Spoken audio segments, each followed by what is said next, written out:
আপনারা দেখছেন রাজধানী তেজগাঁ শিল্প এলাকার তিব্বত বা কোহিনুর কেমিক্যাল কোম্পানির সামনে হাজার হাজার জনতা বিক্ষোভ করতেছে।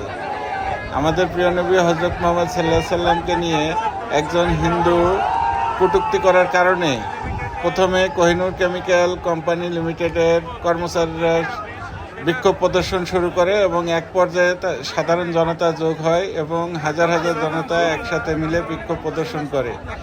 বিক্ষোভ মোটামুটি শান্তিপূর্ণভাবে চলতেছে। এখানে বিক্ষোভে মাঝে উপস্থিত হয়েছে সেনাবাহিনী এবং পুলিশ।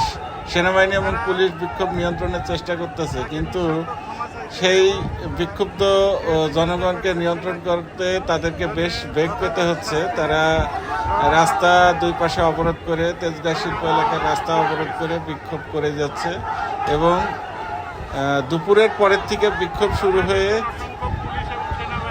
একটানা 4 থেকে 5 ঘন্টা ধরে বিক্ষোভ প্রদর্শন চলতেছে এবং আমাদের জানা মতে সেই কর্মকর্তা বা সেই ব্যক্তি এখনও এই কোহিনুর কেমিক্যাল লিমিটেডের ফ্যাক্টরির ভিতরে আটক অবস্থায় আছে বা কোহিনুর কেমিক্যাল ফ্যাক্টরির ভিতরেই অবস্থান করছেন। সে সাধারণ জনগণের দাবি তাকে বের করে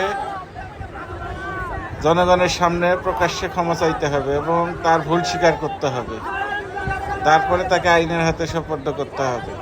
কিন্তু বর্তমান যে পরিস্থিতি, তাকে বের করলে অপ্রীতিকর ঘটনা ঘটতে পারে, এজন্য পুলিশ বেশ সাবধানী অবস্থানে আছে। দেখছেন যে বিক্ষুব্ধ জনতায় কি অবস্থা, আপনারা দেখতে থাকেন। সেই সাথে আমার চ্যানেলটাকে সাবস্ক্রাইব করে দেবেন প্লিজ। সাবস্ক্রাইব করে দিয়ে আমার সাথে থাকবেন। আপনাদেরকে আরও এরকম ভিডিও দেখাবো ইনশাল্লাহ।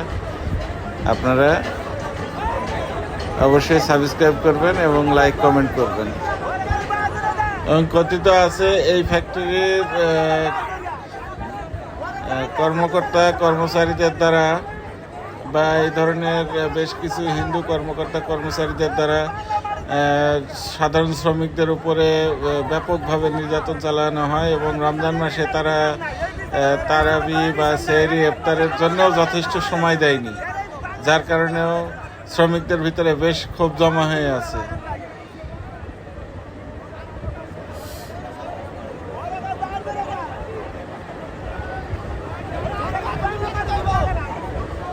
সেনাবাহিনী তাদের শান্ত করার খুব চেষ্টা করতেছেন। এক পর্যায়ে তারা কোহিনুর কেমিক্যাল কোম্পানির গেট ভাঙার জন্য বেশ চড়াও হয়েছিল, কিন্তু সাধারণ জনগণ গেট ভাঙার থেকে পিছু হটে এবং তারা বিক্ষোভ শান্তিপূর্ণভাবে চালিয়ে যাওয়ার চেষ্টা করতেছে এবং যথেষ্ট শান্তিপূর্ণভাবেই তারা বিক্ষোভ চালিয়ে যাচ্ছে।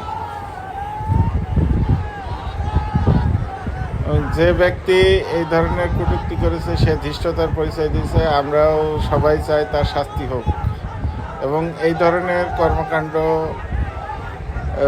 করে এদেশের সাম্প্রদায়িক যে উস্কানিমূলক কথাবার্তা বলে বা সাম্প্রদায়িক সম্প্রীতি নষ্ট করার যে চেষ্টা করা হচ্ছে, সেইগুলো থেকে আমাদের দেশ রক্ষা পাক এবং কেউ যেন এই ধরনের কর্মকাণ্ড না করে, সেটাই আমরা সবাই আশা বাঞ্ছনা করি।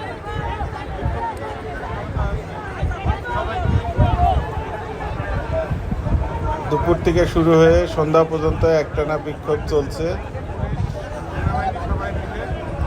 এবং ওই ব্যক্তিকে বের না করা পর্যন্ত এখান থেকে বিক্ষুব্ধ জনতা সরবে না।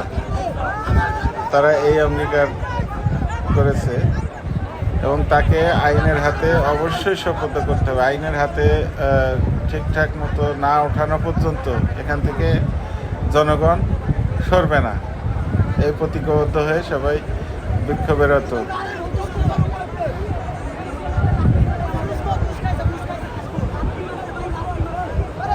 যথেষ্ট আইন শৃঙ্খলা বাহিনী জমা হচ্ছে, সেনাবাহিনী, রিজার্ভ ফোর্স আরও আসছে এবং পুলিশেরও আরও সদস্য বাড়ানোর চেষ্টা চলছে। আপনারা দেখছেন এখানে শত শত